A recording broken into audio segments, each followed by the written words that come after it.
석유의 고갈이 예정되며 과학자들은 대체 에너지를 찾아 끊임없이 연구 중이다. 그런 만큼 친환경 에너지 기술이야말로 미래의 유망 기술로 주목받고 있는데, 여기 효율성이 뛰어난 난방 제품을 개발해 주목을 받고 있는 기업 에코파트너즈가 있다.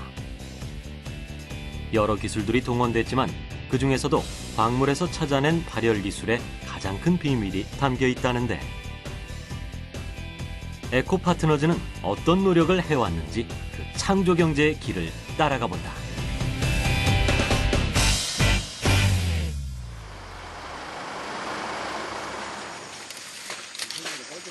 가을로 접어드는 길목이지만 비닐하우스 안은 온통 푸른 빛이다. 딸기 농사가 한창이기 때문이다. 그런데 최근 딸기의 작황이 썩 좋은 편이 아니라 뭔가 새로운 조치가 필요했고, 바로 오늘이 그 결정을 실천하기로 한 날이라는데. 지금 여기 같으면 이제 기존의 방카슈나 비교를 하시면 알겠지만 먼저 꽃을 핍니다.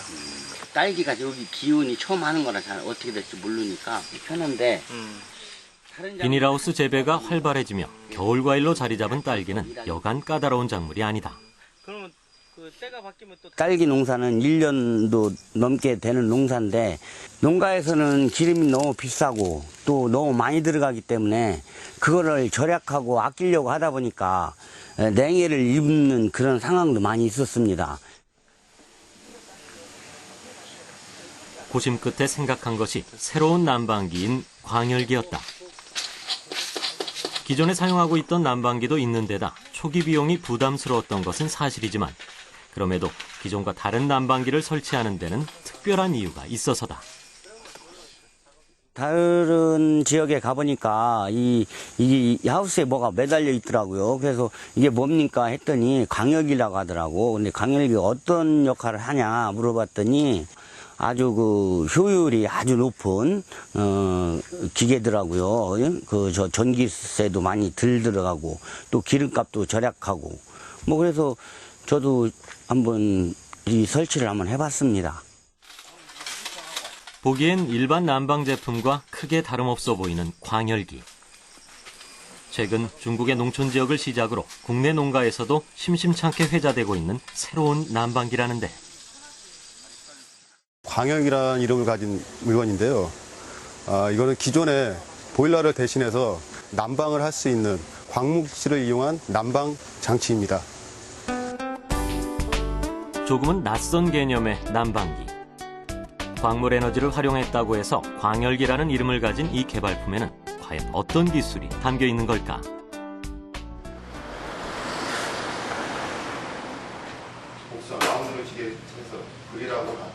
광열기를 개발한 주인공은 창립한 지 이미 10년이 지난 에코파트너즈다. 때마침 새로운 모델의 출시를 앞두고 혹시 더 보강할 점은 없을지에 대해 진지한 의견이 오가고 있는데, 2015년 모델을 출시할 건데 부장님께서는 어떻게 이 디자인이라든지 제품 주의라든지 이런 것을 어떻게 생각하시는지. 사람들이 봤을 때 괜찮다, 이쁘다 그런 형상으로 만드는 건 그릴도 가장 좋은 것 같아요. 출시 모델의 완성을 앞두고 또 하나 빼놓을 수 없는 것이 있다면 바로 성능 테스트다. 먼저 광열기 표면의 온도는 전기를 연결한 상태에서 약 섭씨 340도로 높게 설정돼 있다. 고온의 패널 표면에 이번엔 물을 붓는 연구진. 그런데 끓어서 증발될 거라는 예상을 깨고 오히려 연립 위에서처럼 물방울이 흐르고 있다. 이번엔 고온의 히터에 화장지를 근접시켜봐도 형태가 변하지 않는 모습. 대체 광열기 안엔 어떤 기술이 담겨 있는 걸까?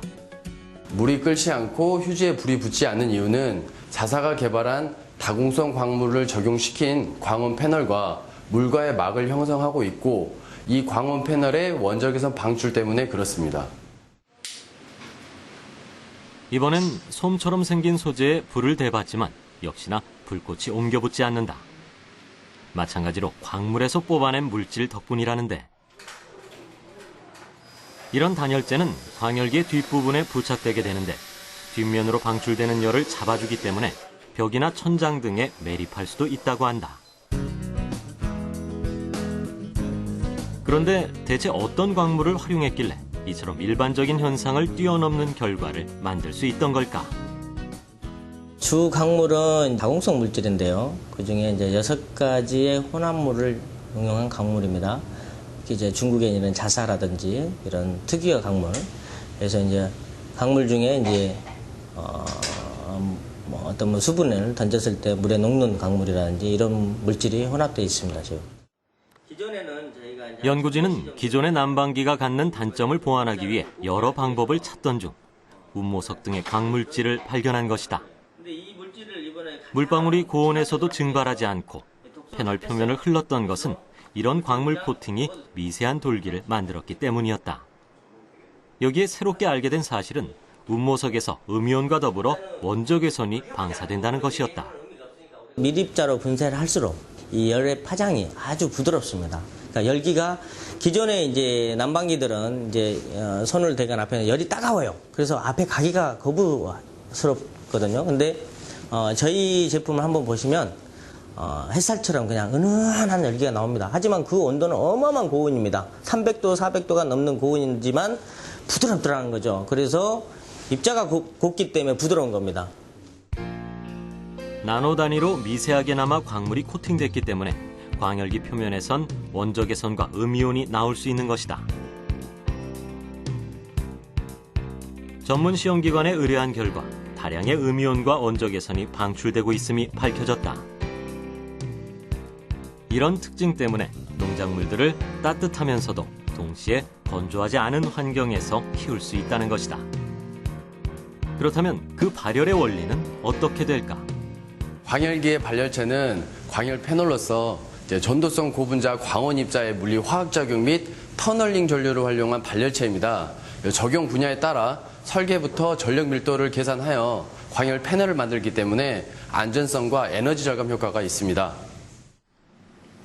그 밖에도 광열 패널에는 자기 제어 저항 기술이 담겨 있어 발열체가 일정 온도 이상으로 올라가면 스스로 전원을 차단하고 과부하가 일어나지 않도록 설계돼 있다. 에너지 절감 효과와 더불어 화재로부터 안심인 기술이다. 그렇다면 이런 광열기는 주로 어디에 사용되고 있을까? 광열기는 다양한 분야에서 적용할 수 있습니다. 예를 들면 산업용, 난방, 그리고 또한 일반 상가에서 많이 사용하고 있고, 농업에서는 주로 화훼 농장이나 하우스에서 작물 성장 속도를 촉진시킨다든지, 수확량을 늘린다든지, 또한 품질을 우수하게 만드는 데 사용하고 있습니다. 이렇게 광물을 활용한 발열체는 무엇보다 열 효율을 높여줬다.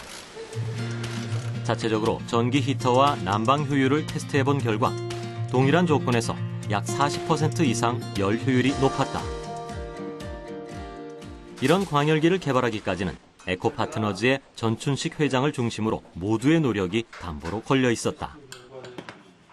10년에 가까운 개발 기간은 물론 총 60억 원이라는 상당한 액수의 개발비를 포함해서 말이다. 어렵게 개발한 끝에 가장 먼저 반응을 보인 곳은 중국이었다. 수박 농사를 짓는 한 농가에서는 작물의 수확 시기가 빨라졌는가 하면 매번 온도 조절을 실패했던 토마토 농가는 광열기 설치 이후 첫 수확에 성공하기도 했던 것. 전춘식 회장은 기회가 찾아왔다고 생각했다. 여러 가지 이유가 많습니다만 중국은 농업이 최우선입니다. 내년이면 중국은 심각한 에너지 문제에 직면하게 되어 있습니다. 왜냐하면 중국 정부에서 2015년부터 2017년까지 화석연료를 곧 석탄을 사용하는 것을 전면 금지시켰기 때문입니다. 그래서 중국에서는 저희 광열기가 그 어느 때보다 관심이 상당히 높아졌다고 할 수 있습니다. 처음엔 농업 용도로 개발했던 광열기였지만 가정집의 개인 난방은 물론 상업용 장소의 발열 제품으로도 주목받고 있다. 특히 최근엔 중국의 대형 투자회사와 업무 제휴를 맺는 등 활동 범위를 조금씩 넓혀가고 있는 에코파트너즈다. 하지만 중국의 반응과 달리 국내에서는 아직 미미한 상황. 그럼에도 광열기처럼 열 효율이 높은 제품이야말로 미래의 유망 기술이 될 것이라 확신한다는데 제가 뉴욕타임즈 신년호를 읽은 적이 있었는데요. 거기에 제5차 에너지는 전략이라는 것을 봤었습니다. 그때 신기술을 개발하고 신재생 에너지를 만드는 것도 중요하지만 이 지구의 환경을 생각하는 기업으로서 에너지를 절감하는 것이 미래 시장을 선도할 것이라는 확신이 있었습니다.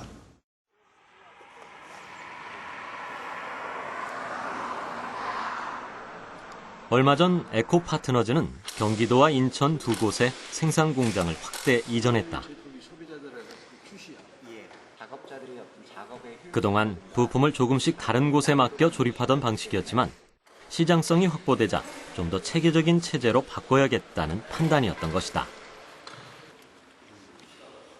광열기의 핵심 소재인 운모석을 분쇄하는 것부터 단열재를 조립하는 일까지 총 6단계의 공정을 거치는데 각 공정에 따라 실온에서 섭씨 400도까지 온도를 조절하게 된다. 모든 생산 라인은 에코파트너즈에서 직접 개발했다. 공정 중에 가장 어려운 거는 패널 작업과 그다음에 단열재 작업 두 가지로 나눌 수가 있는데 그 중에 패널 작업을 할 때 공정 중에 조립할 때 쇼트가 날 수가 있기 때문에 그 부분을 신중하게 공정하는 것이 가장 관건입니다. 새로운 각오로 시작한 만큼 이곳의 생산 라인이 신나게 돌아갈 날을 기대해본다.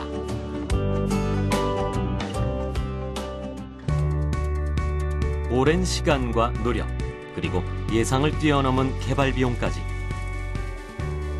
에코파트너즈는 참 먼 길을 걸어왔다. 친환경 기술을 만들고 싶다는 집념이 아니었다면 과연 여기까지 올 수 있었을까?